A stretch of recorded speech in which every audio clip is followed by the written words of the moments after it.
आपने कभी सोचा है किचन में पड़ा एक खाली घी का पैकेट आपका काम कितना आसान कर सकता है? आज मैं आपको सिखाऊंगी सिर्फ 1 लीटर दूध से ढेर सारी मलाई कुल्फ़ी और बाजार जैसा लच्छेदार फालूदा बनाने का वो सीक्रेट तरीका जो आज से पहले किसी ने बताया नहीं होगा। ना बाजार की क्रीम की ज़रूरत है, ना किसी महंगी मशीन का इस्तेमाल करेंगे, सिर्फ घर की कुछ चीज़ों से और मेरी इस अनोखी टेक्निक से आज हम बनाएंगे गर्मियों का सबसे मज़ेदार तोहफा। तो चलिए बिना टाइम ज़ाया किए शुरू करते हैं। बिस्मिल्लाहिर्रहमानिर्रहीम। अस्सलाम वालेकुम, मैं हूँ इरम। कैसी है मेरी यूट्यूब फैमिली? उम्मीद है कि सब ठीक होंगे। मलाई कुल्फ़ी बनाने के लिए कढ़ाई में 1 लीटर दूध डालकर इसको बॉयल करेंगे। 1 लीटर दूध से आधा कप बचा कर रखेंगे, जिसमें शामिल करेंगे 2 table spoon cornflour, 4 table spoon milk powder भी शामिल करेंगे। किसी भी ब्रांड का आप मिल्क पाउडर, टी वाइटनर भी इसमें इस्तेमाल कर सकते हैं। दोनों चीज़ों को दूध के साथ अच्छी तरह से मिक्स करेंगे। गुठलियाँ वगैरह इसमें ना हो, आपने इसी तरह से इसको मिक्स करना है। दूध में जब पहला बॉयल आ जाए, फ्लेम को स्लो करके दूध को थोड़ा सा पकाकर गाढ़ा करेंगे। 5 मिनट के लिए दूध को आपने पकाकर रिड्यूस करना है। इसी दौरान इसमें इलायची पाउडर भी शामिल करेंगे। 1/4 टेबल स्पून इसमें खुशबू के लिए इलायची पाउडर डालेंगे। 5 मिनट लो मीडियम फ्लेम पर पकते हुए दूध काफ़ी हद तक रिड्यूस हो चुका है। कलर भी इसका थोड़ा सा चेंज हो चुका है, थोड़ा सा ये गाढ़ा होना शुरू हो गया है। फ्लेम स्लो रखेंगे। दूध और कॉर्नफ्लोर का जो मिक्सचर हमने बनाया था इसमें डालेंगे। कॉर्नफ्लोर दूध में थोड़ी देर रहने के बाद नीचे बैठना शुरू हो जाता है। एक बार दोबारा से इस मिक्सचर को आपने चम्मच से अच्छी तरह से मिक्स करके फिर दूध में शामिल करना है। कॉर्नफ्लोर का ये मिक्सचर डालते हुए साथ साथ आपने चम्मच ज़रूर चलाना है ताकि इसमें गुटी वगैरह ना बने। कॉर्नफ्लोर का मिक्सचर दूध में डालने के बाद टाइम आपने नोट कर लेना है। टोटल 5 मिनट के लिए लो मीडियम फ्लेम पर आपने मज़ीद पकाना है ताकि पक कर ये मिक्सचर अच्छी तरह से गाढ़ा हो जाए। अब एक अलग से पैन में शामिल करेंगे 3/4 कप के बराबर चीनी। 1 कप से थोड़ा सा कम चीनी हमने इसमें ऐड करनी है। अगर आप ज़्यादा मीठा खाते हैं आप पूरा 1 कप भी इसमें डाल सकते हैं। चीनी को पैन में इस तरह से फैलाकर डालेंगे। गैस फ्लेम ऑन करके फ्लेम को स्लो रखेंगे। स्लो फ्लेम पर चीनी को कैरमलाइज करेंगे।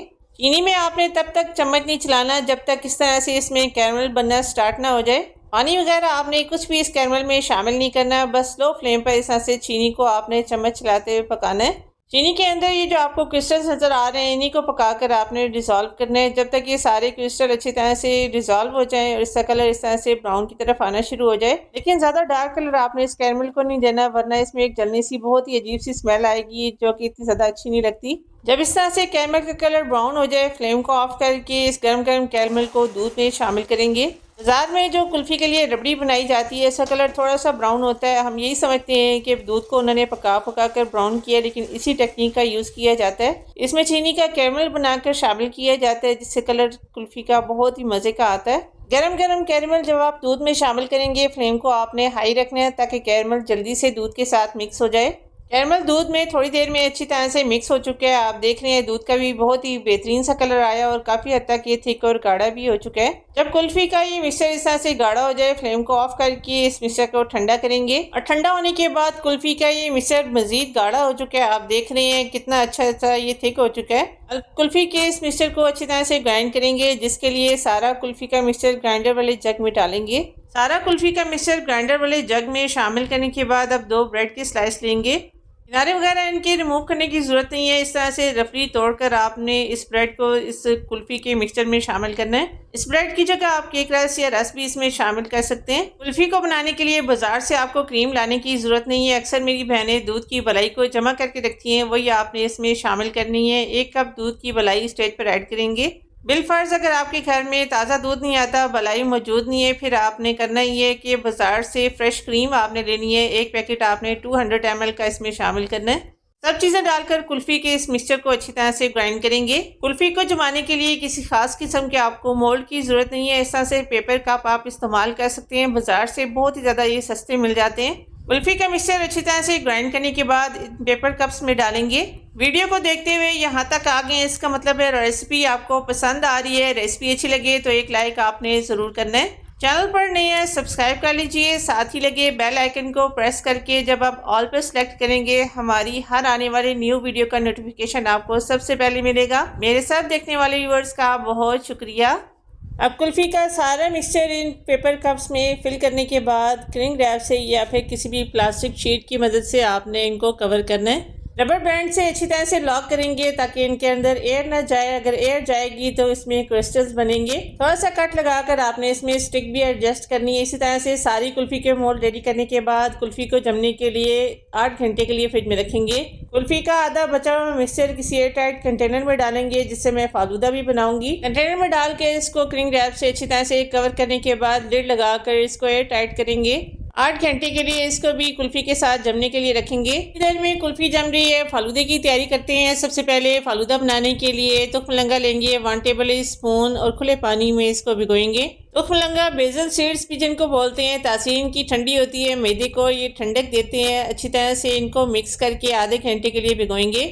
नेक्स्ट आप मशीन के बगैर फालूदा सवैयाँ तैयार करने के लिए सबसे पहले पैन में शामिल करेंगे 1/2 कप कॉर्नफ्लोर, 1.5 कप इसमें पानी शामिल करेंगे। कॉर्नफ्लोर से 3 गुना पानी आपने इसमें डालना है। ठंडे पानी में कॉर्नफ्लोर को अच्छी तरह से मिक्स करेंगे। कॉर्नफ्लोर जब पानी के साथ अच्छी तरह से मिक्स हो जाए, गुठली इसकी ख़त्म हो जाए, गैस फ्लेम ऑन करके स्लो फ्लेम पर आपने इसको इस तरह से पकाना है। कॉर्नफ्लोर हर थोड़ी देर बाद नीचे पैन में बैठ जाता है, आपने इसको बैठने नहीं देना। कंटिन्यूसली इस तरह से स्टर करते हुए इस मिक्सचर को पकाएंगे। फ्लेम को आपने बिल्कुल स्लो रखना है, दम वाले फ्लेम पर। अगर आपने इसको ना पकाया तो इसमें गुट्टी पड़ जाएगी, जिसको बाद में आपको रिजॉल्व करना मुश्किल होगा। सीधे स्लो फ्लेम पर पकते हुए जब ये मिक्सर हल्का सा गर्म होगा, इसमें इस तरह से गुट्टी पड़ना स्टार्ट हो जाएगी। चम्मच को आपने रोकना नहीं है, कॉन्टिन्यूसली चम्मच को चलाते जाना है। और मज़ीद जब कुछ देर पकाएंगे, ये सारा मिक्सचर ट्रांसपेरेंट होना शुरू हो जाएगा। जब ये कम्प्लीटली सारा मिक्सचर ट्रांसपेरेंट हो जाए, वाइट कलर सारा ट्रांसपेरेंट में चेंज हो जाए, फ्लेम को ऑफ करेंगे। मज़ीद आपने इस मिक्सचर को नहीं पकाना।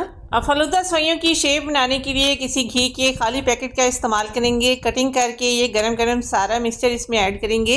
लेकिन ये सब काम आपने थोड़ा जल्दी जल्दी करना है, क्योंकि सवैयों का अगर मिक्सर ठंडा हो गया, बाद में सवैयाँ बनाने में आपको मुश्किल होगी। घी के पैकेट के कॉर्नर पर छोटा सा कट लगा कर इसको ट्रिम करेंगे। मोटी या पतली जिस भी साइज़ की आपने सवैयाँ बनानी है आप इससे बना सकते हैं। बहुत ही आसानी से इस तरह से सवैयाँ रेडी हो जाती हैं। सवैयाँ बनाकर फ़ौरन से आपने इनको टच नहीं करना, आधे घंटे के लिए ठंडे पानी में रखेंगे। अब कुल्फ़ी को रखे हुए तकरीबन 8 घंटे हो चुके हैं। कुल्फ़ी अच्छी तरह से जम चुकी हैं। मोल्ड के बगैर भी ये पेपर कप में बहुत ही आसानी से डी मोल्ड हो जाती हैं। बहुत ही बेहतरीन तरीके से ये पेपर कप में तैयार होती हैं। सारी कुल्फ़ियाँ कप से निकालने के बाद आप कटे पिस्तास गार्निश करेंगे। कुल्फ़ी को ठंडा ठंडा सर्व करेंगे। कुल्फ़ी का मिक्सचर जो हमने एयर टाइट कंटेनर में रखा था वो भी अच्छी तरह से जम चुका है। मोल्ड से निकालने के बाद इसकी इस तरह से छुरी की मदद से कटिंग करेंगे। 2 हिस्सों में इसको डिवाइड करेंगे। अब फालूदा बनाने के लिए फालूदा सवैयाँ सबसे पहले बाउल में ऐड करेंगे। साथ ही थोड़ी सी रंगीन सवैयाँ भी मैंने बॉयल करके इसमें शामिल की हैं। थोड़ी सी रबड़ी को मैंने बचा कर रखा था, ये भी इसके ऊपर डालेंगे। रबड़ी बहुत ज़्यादा इस फालूदे में टेस्टी लगती है। रबड़ी डालने के बाद तुखमलंगा भी फूल चुका है। पानी अच्छी तरह से ड्रेन करने के बाद तुखमलंगा शामिल करेंगे। अब कुल्फ़ी के जो हमने बड़े बड़े पीसेस काट के रखे हैं, दोनों इसके ऊपर ऐड करेंगे। साथ ही इसके ऊपर कुछ नट्स भी गार्निश करेंगे। कटे हुए पिस्तास मैं स्टेज पर इसके ऊपर डालूंगी। अब सबसे आखिर में जामी शीरी से इसको गार्निश करके इसको सर्व करेंगे। ठंडा ठंडा लच्छेदार बाजार जैसा रबड़ी फालूदा आपको कैसा लगा कमेंट बॉक्स में आपने ज़रूर बताना है। यहाँ पर अपने व्यूवर्स अपनी प्यारी बहनों से रिक्वेस्ट करूंगी, रेसिपी ज़रा सी भी अच्छी लगे तो लाइक ज़रूर कीजिएगा। चैनल पर नए हैं, पहली बार आए हैं, सब्सक्राइब कर लीजिए। जज़ाकल्लाह। सो मिलते हैं अगली वीडियो में एक और नई अमेजिंग रेसिपी के साथ। तब तक के लिए अल्लाह हाफिज़।